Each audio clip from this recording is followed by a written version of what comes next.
मित्रों जय हिंद। एपी ज्ञान गंगा के यूट्यूब चैनल पर आप सबका हार्दिक स्वागत है। 200 प्रश्नों की श्रृंखला में जिसमें फिजिक्स, केमिस्ट्री, जूलॉजी और बॉटनी प्रत्येक के 50-50 प्रश्न आप पढ़ रहे हैं, तो प्रश्न लगभग पूरा होने को है और लास्ट 12 प्रश्नों की श्रृंखला हम आपके बीच में लेकर उपस्थित हैं।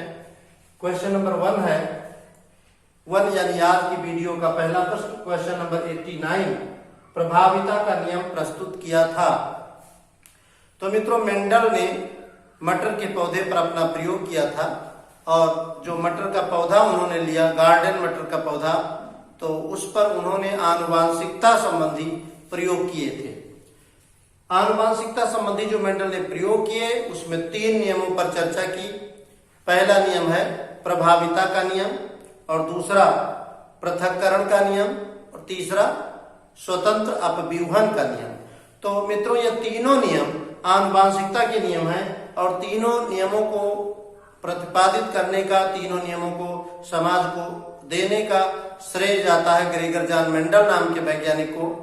तो यदि पूछा जाए प्रभाविता का नियम किसने दिया, ग्रेगर जॉन मेंडल। यदि पूछा जाए पृथक्करण का नियम किसने दिया, ग्रेगर जॉन मेंडल ने। यदि पूछा जाए स्वतंत्र अपव्यूहन का नियम किसने दिया, तो भी ग्रेगर जॉन मेंडल का नाम आएगा। तो प्रश्न है प्रभाविता का नियम प्रस्तुत किया, इसमें हम लोग ग्रेगर जॉन मेंडल का नाम ढूंढेंगे। तो ऑप्शन सी, ये जो आपके सामने ऑप्शन सी है, इसमें ग्रेगर जॉन मेंडल दिया हुआ है और ऑप्शन सी आप लोग सही कर लीजिए। क्वेश्चन नंबर 90 है मनुष्य के शुक्राणु में ऑटोसोम्स की संख्या कितनी होती है। आपको पिछले वीडियो में आप पढ़ चुके हैं कि मनुष्य के शुक्राणु में या कोशिका में जो गुणसूत्र होते हैं, तो उसमें शुक्राणुओं की संख्या 46 होती है। 23 जोड़ी उन्हें कहते हैं। 46 गुणसूत्र यानी 23 जोड़ी। लेकिन मित्रों यहाँ ऑटोसोम्स की बात है तो जो 46 गुणसूत्र हैं उसमें 2 प्रकार के गुणसूत्र हैं। 44 गुणसूत्र को हम ऑटोसोम्स कहते हैं और जो 2 गुणसूत्र हैं उन्हें हेट्रोसोम्स कहते हैं।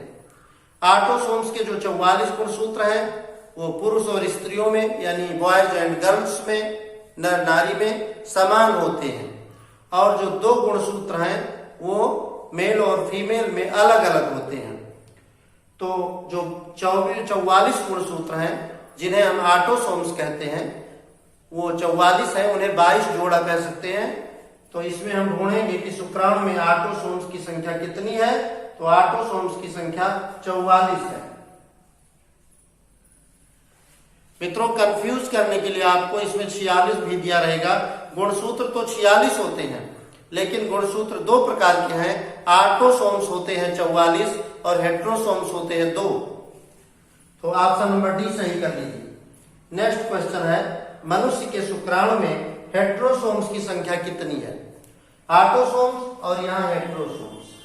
तो ऑटोसोम्स की संख्या है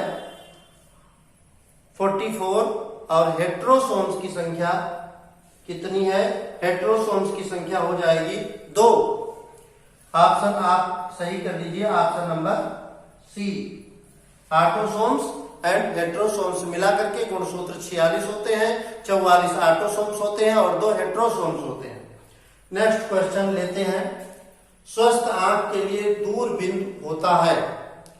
ये एक प्रश्न आ गया, ये फिजिक्स का प्रश्न बीच में आ गया। तो स्वस्थ आंख के लिए स्पष्ट दृष्टि की न्यूनतम दूरी तो होती है 25 सेंटीमीटर, लेकिन ये प्रश्न कहता है कि स्वस्थ आंख के लिए दूर बिंदु यानी हम कितनी दूरी तक की वस्तुओं को देख सकते हैं। तो हम स्वस्थ आंख से अनंत दूरी तक की वस्तुओं को देख सकते हैं। तो मित्रों इस प्रश्न में ऑप्शन सही हो जाएगा डी, अनंत पर। लेकिन यदि पूछा जाता स्पष्ट दृष्टि की न्यूनतम दूरी कितनी है, तो हम 25 सेंटीमीटर लिखते। ये दूर बिंदु की बात है तो हम अनंत तक देख सकते हैं। नेक्स्ट क्वेश्चन है हीटर का तार बना होता है। मित्रों आप जानते हैं हीटर खाना बनाने के काम आता है, चूल्हे के रूप में प्रयोग किया जाता है। हीटर में विद्युत से करंट आता है और उसके द्वारा उसके उसके जो तार हैं, उसकी जो स्प्रिंग लगी होती है बहुत हीट हो जाती है, उसी से ऊष्मा निकलती है और उसी ऊष्मा से हमारा भोजन पक जाता है। तो इसमें स्प्रिंग लगी होती है। ये प्रश्न पूछने का मतलब है कि आप इससे परिचित हों कि तमाम जगह आप स्प्रिंग जानते हैं, मोटरसाइकिल में, साइकिलों में, हर जगह स्प्रिंग का प्रयोग होता है। लेकिन जो हीटर में स्प्रिंग लगी होती है, लोहे का तार लगा होता है मित्रों, वो नाइक्रोम धातु का होता है। इसीलिए ये कई परीक्षाओं में पूछा गया है और बहुत ही महत्वपूर्ण प्रश्न है। तो हीटर में नाइक्रोम का तार लगा होता है, हमें ऑप्शन सी से ही कर लेना चाहिए। नेक्स्ट क्वेश्चन है, मेंडल ने किस पौधे पर प्रयोग किया? मित्रों ये क्वेश्चन हम पहले भी पढ़ चुके हैं कि ग्रेगर जॉन मेंडल आनुवांशिकता के वैज्ञानिक हैं और इन्होंने अपने प्रयोग के द्वारा आनुवांशिकता के संबंध में 3 नियम प्रतिपादित किए हैं और इन्होंने मटर के पौधे पर अपना प्रयोग किया। तो यहाँ पर जो हमारा ऑप्शन है इसमें कहीं मटर नहीं दिया है। ऐसी स्थिति में उत्तर तो मटर ही सही है। तो ये ऑप्शन जो दिया है ये जूलॉजिकल नेम या बॉटनिकल नेम के हिसाब से दिया है, यानी वनस्पति वैज्ञानिक नाम कुछ पौधों के दिए हैं। हमें ये देखना है कि इसमें मटर का वनस्पति वैज्ञानिक नाम कौन सा है और वही हमारा ऑप्शन सही हो जाएगा। तो फर्स्ट है मैंगीफेरा इंडिका। ये मित्रों आम का वैज्ञानिक नाम है। मैंगीफेरा इंडिका बॉटनिकल नेम है मैंगो का, और यहाँ मेंडल ने प्रयोग किया है मटर पर, तो ये ऑप्शन सही नहीं माना जाएगा। नेक्स्ट है ब्रेसिका कंप्रेस्टिस। तो ब्रेसिका कंप्रेस्टिस ये मटर के ये सरसों के पौधे का, माफ कीजिएगा, ब्रेसिका कंप्रेस्टिस सरसों के पौधे का वैज्ञानिक नाम है। तो ये भी ऑप्शन गलत हो जाएगा क्योंकि यहाँ मटर हमें ढूंढना है। तीसरा है हिबिस्कस रोजेस साइलेंसिस। ये गुड़हल के पौधे का वैज्ञानिक नाम है। तो ये हमारा आम और ये दूसरा सरसों और ये गुड़हल ऑप्शन गलत हो जाएगा क्योंकि मेंडल नाम के वैज्ञानिक ने मटर के पौधे पर आनुवांशिकता का प्रयोग किया और मटर का साइंटिफिक नेम है पाइजम सेटाइजम। तो यदि मटर विकल्प में नहीं है, उनका वैज्ञानिक नाम है, तो हमारा ऑप्शन सही हो जाएगा पाइजम सेटाइजम। तो हम लोग क्वेश्चन नंबर 89 से और 95 तक का अध्ययन कर चुके हैं। अब हम लोग क्वेश्चन नंबर 96 की ओर चलेंगे। आप इसका स्क्रीनशॉट ले लीजिए।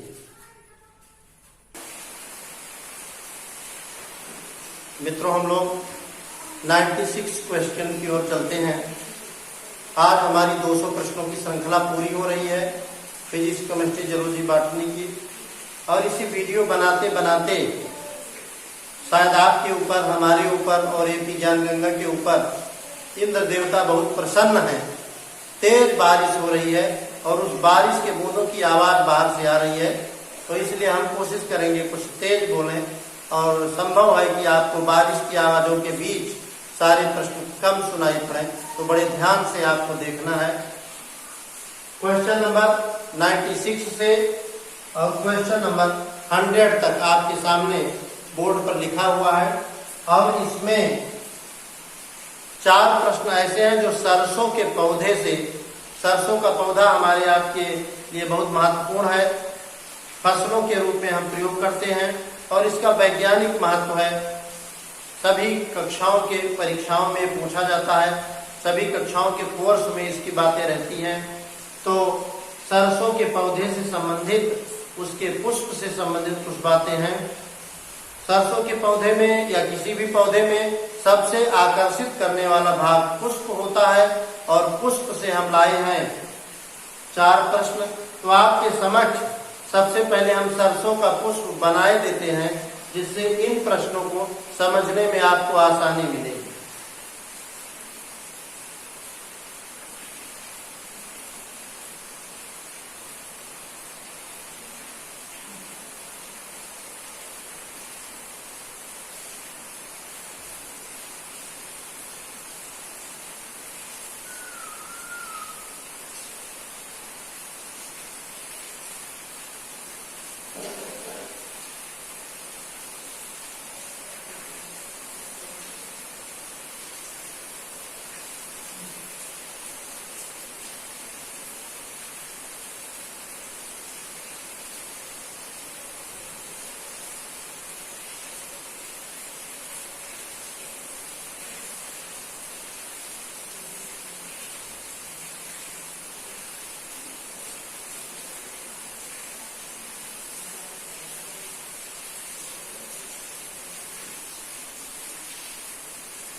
ये मित्रों आपके सामने सरसों का पुष्प बना हुआ है। तो सरसों के पुष्प में सबसे नीचे डंठल है, ये आपका भाग है डंठल का। इसके ऊपर 4 पतली पतली रचनाएं होती हैं, तो उसे हम कहते हैं कैलिक्स। ये पतली पतली रचनाएं हैं, CALYX कैलिक्स है, जिसे हम बाह्य दलपुंज कहते हैं। उसके बाद जो रंगीन रचना है POROLLA, इसे हम दलपुंज कहते हैं। तो 4 बाह्य दलपुंज हैं, 4 दलपुंज हैं। और ये एंड्रोसियम की संख्या है 2+4, 2 छोटे और 4 बड़े, 6 एंड्रोसियम होते हैं। और जो बीच में एक गायनोसियम है,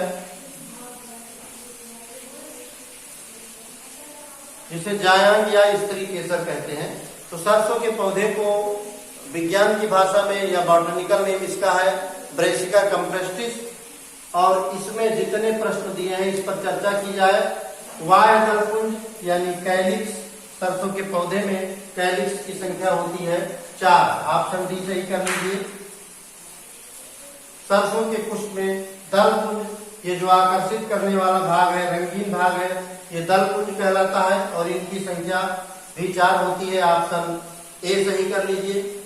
सरसों के पुष्प में पुंकेसरों की संख्या, ये नर जननांग है और इसकी संख्या 6 होती है, जिसमें 4 बड़े और 2 छोटे होते हैं। ऑप्शन सी सही कर लीजिए।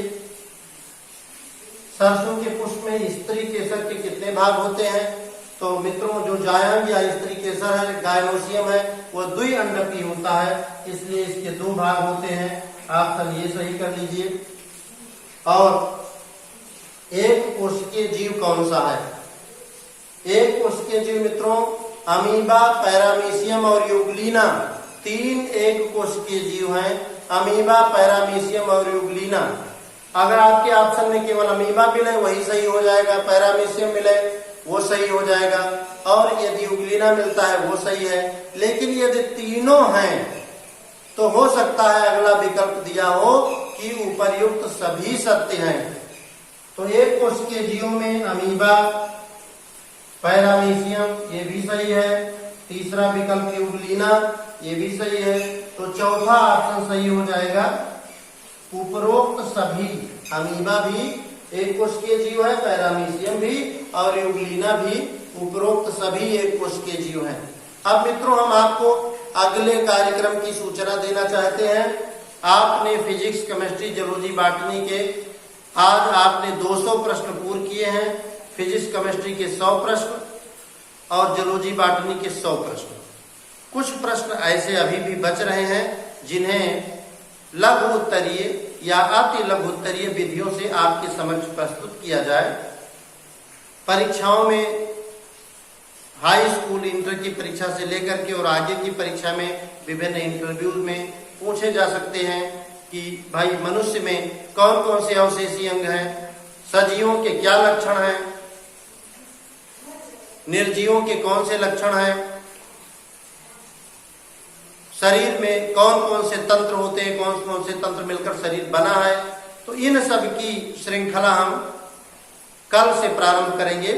लघु उत्तरीय और अति लघु उत्तरीय प्रश्नों के समावेश के साथ हम आपसे मिलेंगे और उन प्रश्नों को आपको बताएंगे, हम आप उसकी चर्चा करेंगे। तो अब हम आपसे विदा लेना चाहेंगे।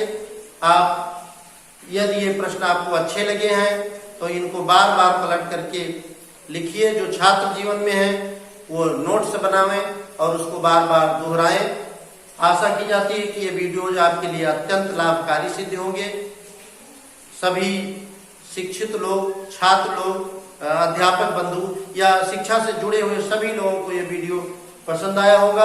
आप इसी प्रकार से चैनल पर सहयोग बनाए रखिए और कल से इन प्रश्नों की अगली श्रृंखला देखिए। धन्यवाद। जय हिंद, जय भारत।